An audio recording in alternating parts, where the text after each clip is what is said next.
கர்த்தருடைய பரிசுத்த நாமத்திற்கு ஸ்தோத்திரம். ஜெபத்தோட ஆரம்பிக்கலாம். எங்கே 2-3 பேர்கள் சேர்ந்து உமது நாமத்தை துதிக்கின்றார்களோ அவர்கள் மத்தியில் வருவேன் என்று வாக்களித்த நல்ல தகப்பனே, இந்த அருமையான வேலைக்காக கொடான கொடி ஸ்தோத்திரம் கர்த்தாவே. கர்த்தாவே, நாங்கள் வேதாகமத்தில் பெண்களை பற்றி பார்த்து கொண்டு வருகிறோம். பரிசுத்த ஆவியானவர் தாமே எங்களோடு இருந்து நாங்கள் அந்த பெண்கள் மூலமாக கற்றுக்கொள்ள வேண்டிய அந்த கருத்துக்களை நன்றாக புரிந்து கொள்ளவும் அதை எங்கள் வாழ்க்கையில் நாங்கள் உபயோகப்படுத்தவும் கிருபை தாரும். அனைத்தையும் உம்முடைய பாதப்படியிலே வைக்கிறேன் இயேசுவின் மூலம் ஜெபம் கேளும் பிதாவே, ஆமென். எல்லோரும் நல்லா இருக்கீங்களா? சந்தோஷமாக இருக்கீங்களா? ஏன்னா எப்போவுமே நம்மளுக்கு எவ்வளோ போராட்டங்கள், பிரச்சனைகள் வாழ்க்கையில் எல்லாமே இருக்கும். ஆனாலும் நம்ம கர்த்தருக்குள் எப்போவுமே மகிழ்ச்சியாக இருக்க கற்றுக்கொள்ள வேண்டும். இன்றைக்கி நம்ம பார்க்க போகிற பெண் யாருன்னாக்கா ரோதை. அப்போஸ்தலர் 12வது அதிகாரம் 1-19. அப்போஸ்தலர் எடுத்து வச்சுங்க. 12வது அதிகாரம். இதில் மெயினாக எந்த வசனம்னு பார்த்தீங்கன்னா 12-13. பேதுரு வாசற்கதவை தட்டின போது ரோதை என்னும் பேர் கொண்ட ஒரு பெண் ஒற்று கேட்க வந்தாள். 14வது. அவள் பேதுருவின் சத்தத்தை அறிந்து சந்தோஷத்தினால் கதவை திறவாமல் உள்ளேயோடி பேதுரு வாசலுக்கு முன்னே நிற்கிறார் என்று அறிவித்தாள். இந்த ரோதை யாருன்னு பார்த்தீங்கன்னா, போன வாரம் நான் யாரை பற்றி எடுத்தேன்? மார்க்குவின் தாயாகிய மரியாள். அந்த மரியாள் வீட்டில் வேலை செய்கிற பெண்ணு தான் ரோதை. இவங்க கர்த்தருக்கு பயந்து வாழக்கூடிய, கர்த்தருடைய பணியில் ஈடுபடுகின்ற அந்த மார்க்குவின் தாயாகிய மரியாள் வீட்டில் கிடைத்த ஒரு மிகப்பெரிய ஆசீர்வாதம் யாருன்னு பார்த்தீங்கன்னா, இந்த வேலை செய்கின்ற இந்த பெண்ணாகிய ரோதை. இவ மார்க்குவின் தாயாகிய மரியாள் வீட்டில் தானே ரோதை இருக்கா. அப்போ பார்த்தீங்கன்னா, அந்த காலத்தில் கிறிஸ்துவர்களை மிகவும் துன்பப்படுத்தி கொண்டிருந்தார்கள். அந்த துன்பப்படுத்துகின்ற அந்த நாட்களில் இவங்க மரியாள் மிகவும் தைரியத்தோடு என்ன பண்ணாங்கன்னா, விசுவாசத்தோடு தன் வீட்டிலே ஒரு சபையை கூட்டி வந்தார்கள். அங்கே ஜெபமும் ஆராதனையும் நடந்து வந்ததுன்னு போன வாரம் பார்த்தோம். அந்த வீட்டில் தான் யார் வேலை செய்து கொண்டா? இந்த வேலைக்கார பெண். இப்போ இவளுடைய குணங்களை பற்றி நம்ம பார்க்க போகிறோம். ரோதை என்றால் ரோஜா பூ என்று அர்த்தம். இப்போது அந்த ரோஸ் பார்த்திங்கன்னா, எப்போவுமே அது நம்ம எங்கெல்லாம் வச்சுருக்கோமோ, வீட்டில் ஒரு தோட்டம் வச்சாலும் சரி, இல்லை நம்ம தலையில் வச்சுருந்தாலும் சரி, இல்லை நம்ம கேரி பண்ணாலும் சரி, அந்த இடம்லாம் நல்ல நறுமணம் வீசும். ரோஸ் அந்த ஸ்மெல் பார்த்திங்கனாலே ரொம்ப நல்ல ஒரு நறுமணம் வீசி கொண்டிருக்கும். அதே போல் கிறிஸ்துவின் மனம் வீசக்கூடிய அந்த விசேஷித்த பெண்ணாக யார் இருந்ததுன்னா ரோதை. இவ மரியாள் வீட்டில் பார்த்திங்கன்னா, எல்லாரும் அந்த சபை கூடுதல் ஜபத்துக்கு எல்லாம் ஒன்றா கூடினாங்கல்ல. அப்போ பார்த்திங்கன்னா, அங்கே அடிக்கடி யார் போவாங்க? பேதுரு, அப்போஸ்தலர்கள்லாம் வருவாங்க. அங்கே ஜபம் நடக்கும்ல. அப்போ பார்த்திங்கன்னா, இந்த ரோதை முதலாவது பார்த்திங்கனாக்கா, அவள் என்ன பண்ணாள்னாக்கா, விருந்தோம்பல் அங்கே வர்றவங்களெல்லாம் நன்றாக உபசரித்து கவனித்தாள். அப்போது அவள் அந்த விருந்தோம்பல் குணம் அவகிட்ட மேலோங்கி காணப்பட்டது. அதுக்கப்புறம் அந்த ஜப கூடுகையில் பங்கேற்றாள். அப்போ அங்கே பார்த்திங்கன்னா, ஜபக்கூடுகை நடக்கும் பொழுது இந்த ரோதை அந்த வேலை செய்கின்ற பெண்ணாக இருந்தாலும் பேதுரு சொல்கின்ற அந்த சத்திய வசனத்தை கேட்டாள். அதனுடைய பலன் என்னன்றதான் நம்ம இப்போ பார்க்க போகிறோம். இப்போ பார்த்திங்கனாக்கா, அந்த நாட்களில் ஏரோது ராஜா என்ன பண்ணார்? கிறிஸ்துவர்களை எல்லாம் துன்புறுத்தி கொண்டு வந்தார். அப்பொழுது தான் அவங்க யாக்கோபை கொலை செய்தார்கள். அது அப்போஸ்தலர் 12:2 இருக்கும். அதுக்கப்புறம் பார்த்திங்கன்னா, யூதர்கள் அப்படி யாக்கோபை கொலை செய்த பொழுது அவர்களுக்கு அது ரொம்ப பிரியமாக இருந்தது. ஏன்னா அவங்களுக்கு கிறிஸ்துவை யாரெல்லாம் அறிவிக்கிறார்களோ அவர்களை எல்லாரையும் துன்புறுத்தினார்கள். அப்போ பேதுருவையும் கொலை செய்ய அவங்க திட்டமிட்டு அவரை சிறைச்சாலையில் அடைத்து வைப்பார்கள். அப்போ அந்த சிறைச்சாலையில் யார்? இவங்க எல்லாம் மரியாள் வீட்டில் சேர்ந்து ஒன்றாக கூடி ஜபம் பண்ணுறாங்களா. அந்த ஜபத்தின் வல்லமை என்னென்னா, கர்த்தராகிய இயேசு கிறிஸ்து தூதரை அனுப்பி அந்த பேதுருவை, சிறைச்சாலையில் கட்டப்பட்டிருந்த பேதுருவினுடைய அந்த சங்கிலியை விடுவித்து அவரை எங்கே கூட்டிகிட்டு வராங்க. நேரா மரியாள் வீட்டுக்கு கூட்டிட்டு வராங்க. மரியாள் வீட்டுக்கு வந்தப்புறம் தான் அவருக்கு நினைவே திரும்பும். அப்பதான் அவர் பார்ப்பாரு, ஓ! நம்ம இருக்கிற இடம் வந்து மரியாள் வீடுன்னு. அப்பதான் அவர் போய் மரியாள் வீட்டோட கதவ தட்டுவாரு. அப்ப அங்க வேலை செய்து கொண்டிருந்த அந்த பெண்ணாகிய ரோதை வந்து அந்த சத்தத்தை அறிந்தவளாக காணப்பட்டாள். எப்பவுமே வந்து ஆட்டுக்குட்டிகள், ஆடுகள்லாம் பார்த்தீங்கன்னா, மேய்ப்பனுடைய குரலை அறிந்ததாக காணப்படும். அப்ப நம்மள யோசித்துக்குங்க. நம்மள வந்து இத்தனை நாள் வழிநடத்தி கொண்டு வருகிற கர்த்தராகிய இயேசு கிறிஸ்துவின் குரலை அறிந்தவர்களாக உள்ளோமா? ஏன்னா நம்ப நல்ல காரியங்களில் ஈடுபட்டு கர்த்தருக்கு உகந்தமாய் பிரியமாய் அவர் வழியில் வாழும் பொழுது தான் கர்த்தருடைய சத்தத்தை, அந்த மெல்லிய சத்தத்தை அறிந்து கொள்ள முடியும். எல்லாராலையும் வந்து கர்த்தருடைய சத்தத்தை அறிந்து கொள்ளவே முடியாது. அந்த மெல்லிய சத்தம் வந்து எப்போ உணர முடியும்னாக்கா, நம்ம கர்த்தரோடு எப்படி அந்த காலத்துலலாம் பார்த்தீங்கன்னாக்கா, ஆபிரகாம் இவங்கெல்லாம் கர்த்தரோடு உறவாடினார்கள்.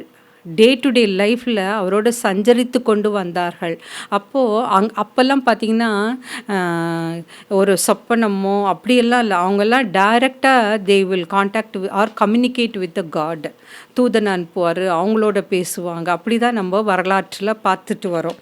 அதே மாதிரி இவங்க வந்து ரோதை வந்து நள்ளிரவு வேலையாக இருந்தது. பேதுரு வந்து கதவு தட்டுறப்போ, ஆனாலும் அந்த வீட்டிற்கு வெளியே யார் நிற்கிறதுன்னு தெரிந்து கொண்டால் பேதுரு தான் நிற்கிறாருன்னு சொல்லியிருந்தாங்க.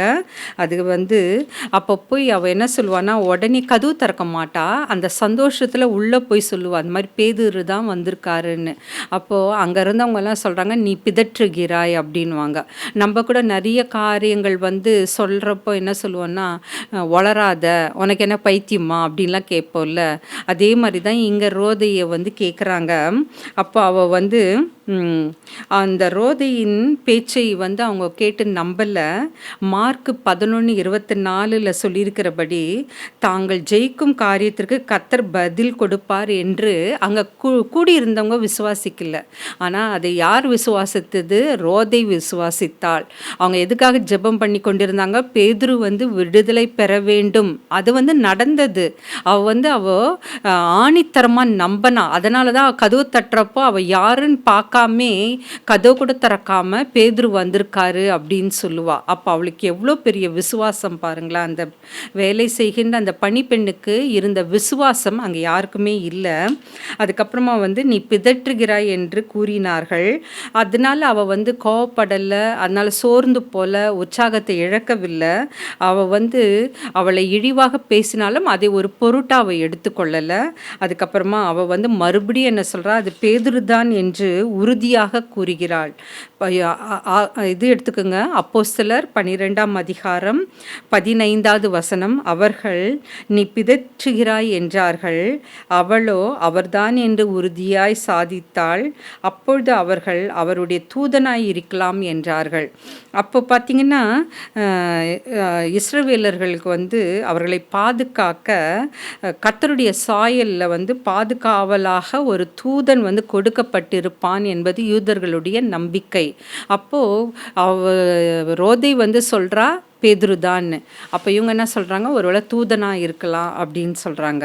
அதே மாதிரி தான் நம்முடைய வாழ்க்கையில் கூட பார்த்திங்கனாக்கா, நம்ம வந்து இந்த நல்ல செய்தி, இந்த கர்த்தராகிய இயேசு கிறிஸ்துவினுடைய சுவிசேஷத்தை நாம் மற்றவர்களுக்கு சொல்லும் பொழுது அவங்க என்ன சொல்லுவாங்கன்னா, பைத்தியக்காரர்கள் சொல்லுவாங்க. நிறைய பேர் பார்த்திங்கன்னா கர்த்தருடைய சத்தியத்தை வந்து தெரு தெருவாக நானும் பார்த்துருக்கேன், மைக்கு வச்சு சொல்லிட்டு போவாங்க. பேம்ப்ளெட்ஸ், சிறு சிறு பிரதிகள் கொடுப்பாங்க.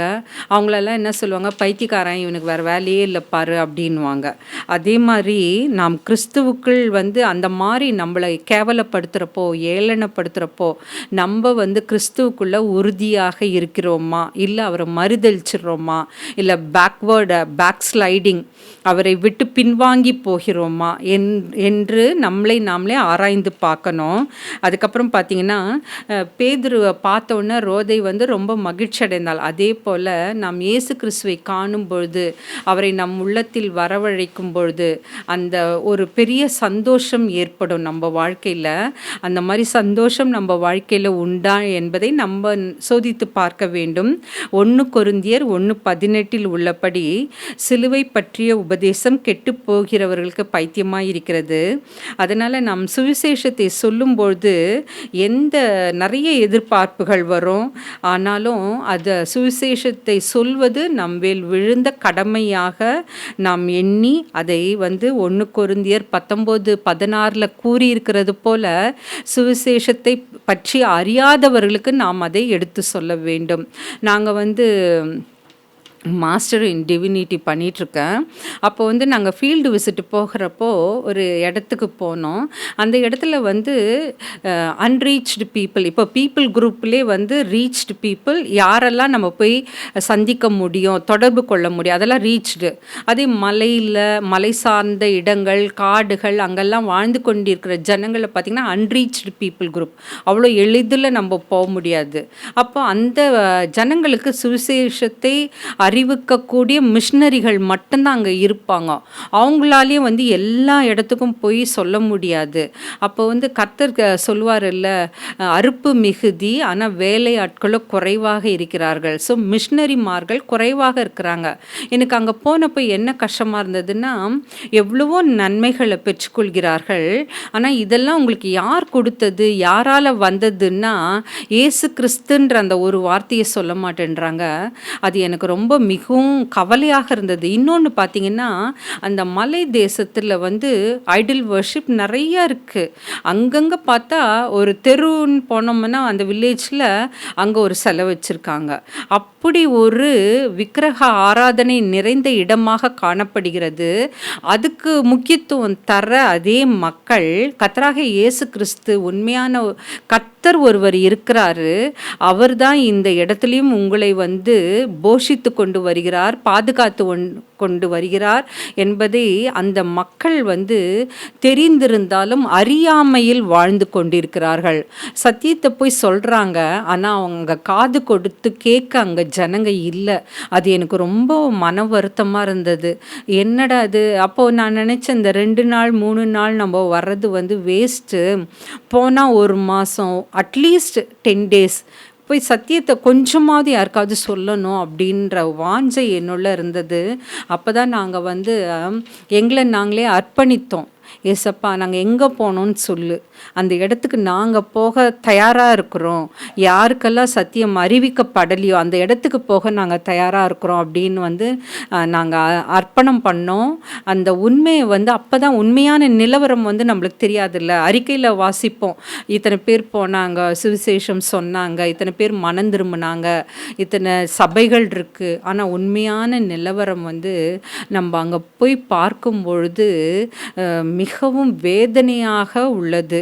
ஏன்னா சரியான வசதி இல்லை, கரண்ட் கிடையாது. ஈவினிங் 6க்கு மேலே எங்களால் எங்கேயுமே வெளில போக முடியாது. எல்லோரும் பேக் டு அந்த எங்கே நாங்கள் தங்கியிருக்கிறோமோ அந்த இடத்துக்கு வந்துடுறோம்.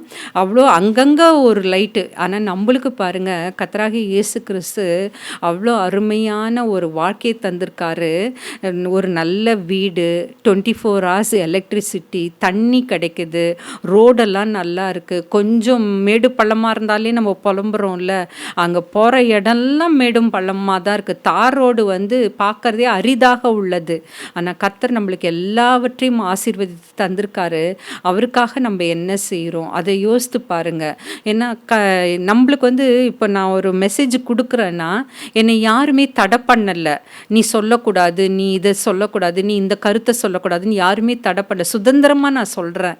ஆனால் அங்கே சுதந்திரமாக சொல்கிறதுக்கு கூட யோசிக்க வேண்டிய சூழ்நிலை காணப்படுகிறது. அங்கே ஒரு நாள் நாங்கள் தெருவில் அப்படியே ஸ்ட்ரீட்டில் பஸ் ஸ்டாண்டுக்கிட்ட நின்று பாட்டு பாடி ஜபம் பண்ணி ஒரு சில மெசேஜ் சொல்லிகிட்டு இருந்தோம். அப்போ கூட பார்த்திங்கன்னா யாரும் அங்கே நின்று அவ்வளோ கவனிக்கலை. ஒரு கொஞ்சம் பேர் தான் நின்றுட்டு இருந்தாங்க. அதில் எங்களுக்கு அந்த நேரத்தில் என்ன வேணால் நடந்திருக்கலாம். ஆனால் எல்லாருமே வந்து நாங்கள் தைரியமாக தான் இருந்தோம். எது நடந்தாலும் கிறிஸ்துவுக்காக நாங்கள் வந்து ஏற்றுக்கொள்ள தயாராக இருந்தோம். அந்த மனநிலைமை நம்மளுக்கு வேணும், மனப்பக்குவம் நம்மளுக்கு வேணும். அதே போல் தைரியமாக எடுத்து சொல்லணும் நம்ம. ஏன்னா இவ்வளவு நம்மளை வழிநடத்தி கொண்டு வருகிற இந்த கர்த்தராகிய இயேசு கிறிஸ்துவையும் இந்த சுவிசேஷத்தையும் இந்த நற்செய்தியும் சொல்வதற்கு நம்ம தயங்கவே கூடாது. எல்லாவற்றையும் தைரியமாக எடுத்து சொல்ல நாம் பழகி கொள்ள வேண்டும். அதுக்கப்புறமா வந்து அந்த ரோதை இன்னொன்று பார்த்தீங்கன்னா, அங்கே வந்து அந்த சபை எப்படி இருந்ததுன்னா ஊக்கமாய் ஜெபிக்கின்ற ஒரு சபையாக காணப்பட்டது. அதே மாதிரி இப்போ நம்ம இதில் கூட ஜெபக்குழு இருக்கும். நிறைய சர்ச்சஸ், நீங்கள் போகின்ற சர்ச்சஸ் வீடுகள்லாம் பார்த்திங்கன்னா ஜெபக்குழு இருக்கும். அதில் நாம் பங்கு கொள்கின்றோமா? அதுக்கப்புறமா வந்து அந்த எருசலேம் விசுவாசிகள் வந்து பேதுருவின் விடுதலைக்காக அவங்க வந்து பாரத்தோடு ஜெபித்தார்கள். தேவன் அதுக்கு வந்து பதில் கொடுத்தாரு, விடுதலை செய்தார். பேதுரு அங்கே வந்து நிற்கிறாரு, கதவை தட்டுறாரு. ஆனால் அந்த இடத்துல அந்த ரோதை மட்டும் விசுவாசித்தால் என்னன்னு அந்த கதவுக்கு வெளியே நிற்கிறது பேதுருதான்னு யார் விசுவாசித்தது? அந்த வேலை செய்கின்ற பெண். அதுக்கப்புறம் பார்த்தீங்கன்னா மத்தேயு 11:24 கூறியிருக்கிறபடி ஜெபத்திற்கு கர்த்தர் வந்து பதில் கொடுப்பார் என்று உறுதியாக விசுவாசித்தாள். கண்டிப்பாக வந்து நம்ம ஜெபம் செஞ்சால் கண்டிப்பாக அதுக்கு பதில் உண்டுன்னு நம்ம விசுவாசிக்கணும். எப்பவுமே கடவுளை வந்து நம்ம கர்த்தராகிய இயேசு கிறிஸ்துவின் இடத்தில் நம்ம ஒரு காரியத்துக்காக ஜெபம் செய்யும் பொழுது கண்டிப்பாக நிச்சயமாக 100% அது நம்மளுக்கு கிடைத்து விடும் என்று நாம் விசுவாசிக்க வேண்டும். ஏன்னா விசுவாசத்தினால்தான் நீதிமான் பிழைப்பான். விசுவாசத்தினால தான் நம்ம என்னெல்லாம் ஜெபத்தில் கேட்டுக்கொள்கிறோமோ அந்த காரியங்களை பெற்றுக்கொள்வோம். அந்த உறுதி ரோதைக்கு இருந்தது. ஆனால் அங்கே கூடியிருந்தவர்கள் வந்து அவளை பார்த்து என்ன கேட்டாங்க? நீ பிதற்றுகிறாய் என்று அவளை கேவலப்படுத்தினார்கள். ஆனாலும் அதை பற்றி அவள் பொருட்படுத்தலை. ஏன்னா நம்ம வேலை செய்கின்ற இடங்களில், அதுக்குமா நம்ம வீட்டில் நம்ம ஏதாவது சொன்னால் நம்மளை வந்து கேவலப்படுத்த நிறைய பேர் இருப்பாங்க. ஆனால் அதை குறித்து கவலைப்படாதீங்க. ஏன்னா நம்ம சோர்ந்து போயிடும். இப்போ ஒரு காரியத்தை குறித்து நீ ரொம்ப நேரம் யோசித்துட்டு இருந்தாலோ ஒன்று சிக்காயிடுவீங்க, இல்லை சோர்ந்து போயிடுவீங்க. ஆனால் கர்த்தரிடத்தில் ஒப்புவித்துட்டா அதுக்குரிய ஜெயமும் கிடைக்கும், பலனும் கிடைக்கும். அதை வந்து நம்ம மறுக்கக்கூடாது, மறந்து விடவும் கூடாது. அதுக்கப்புறமா வந்து இப்போது ரோதையோட விசுவாசம் போல் நம்முடைய விசுவாசம் இருக்கா? அதுக்கப்புறம் அவர்கள் வந்து அப்படி நம்ம ஜெபம் பண்ணுறப்போ நம்ம வந்து அவிசுவாச வார்த்தைகளை பேசக்கூடாது. விசுவாசம் உடையவர்களாக நாம் வந்து கர்த்தரையே சார்ந்து இருக்க வேண்டும். அதுக்கப்புறமா வந்து 1 தீமோத்தேயு 2:1-3 சொல்லியிருக்கிறபடி நம்முடைய ஜெபம் எப்படி இருக்கணும்னாக்கா, அது தனி வாழ்விலும் இருந்தாலும் சரி, கூட்டு வாழ்விலும் இருந்தாலும் சரி, நம்முடைய ஜெபம் எப்படி இருக்க வேண்டும் என்றால் சுயநலமாக இல்லாமல் நம் நாட்டிற்காகவும், நாட்டில் இருக்கிற அதிகாரிகள், அரசாங்கம், ஊழியர்களுக்காக, சபை வளர்ச்சிக்காக, சமுதாய நல பணிகளுக்காக மற்றும் பல காரியங்களுக்காக ஜெபிக்கக்கூடியவர்களாக நாம் இருக்க வேண்டும். அதுவே தேவனுக்கு முன்பாக பிரியமான காரியம், நன்மையானதும் கூட. அதுக்கப்புறம் ரோதை வந்து பேதுருவோட சத்தத்தை கேட்ட உடனே சந்தோஷமாக ஓடி வந்தால் நம்முடைய ஆவிக்குரிய ஜீவியத்தில் அந்த ஓட்டத்தில் நம்ம வந்து தீவிரமாக இருக்கிறோமா, ஓட்டமாக இருக்கிறோமா, உற்சாகமாய் செயல்படுகிறோமா, இல்லை கடமைக்குன்னு செய்கிறோமா, அதை நம்ம யோசித்து பார்க்க வேண்டும். அதுக்கப்புறமா பேதுரு வீட்டினுள்ள நுழைந்தப்புறம் பேதுரு என்ன பண்ணுறாருனா, அவளுடைய விசுவாசத்தை பார்த்தபொழுது பேதுரு ஒருவேளை அவளை புகழ்ந்து பேசியிருக்கலாம். ஏன்னா எல்லாருக்கும் இல்லாத அந்த விசுவாசம் ரோதைக்கு இருந்தது. அவள் உறுதியாக நம்பினான். நாங்கள் ஜெபிச்சோம், கர்த்தர் கண்டிப்பாக விடுதலை கொடுத்தாரு, ஸோ வெளியில் நிற்கிறது பேதுரு தான் அவள் உறுதியாக விசுவாசித்தாள். அதுக்கப்புறமா வந்து அவள் யார் கீழே வேலை செய்கிறா? மார்க்குவின் தாயாகிய மரியாள் வீட்டில். அப்போ அவங்க எஜமானியும் வந்து அவளுடைய விசுவாசத்தை கண்டு கண்டிப்பாக தனக்கு அவள் வந்து ஒரு வேலை வேலை செய்யும் பெண்ணாக இருந்ததை குறித்து அவர்கள் வந்து மகிழ்ந்திருக்கலாம்.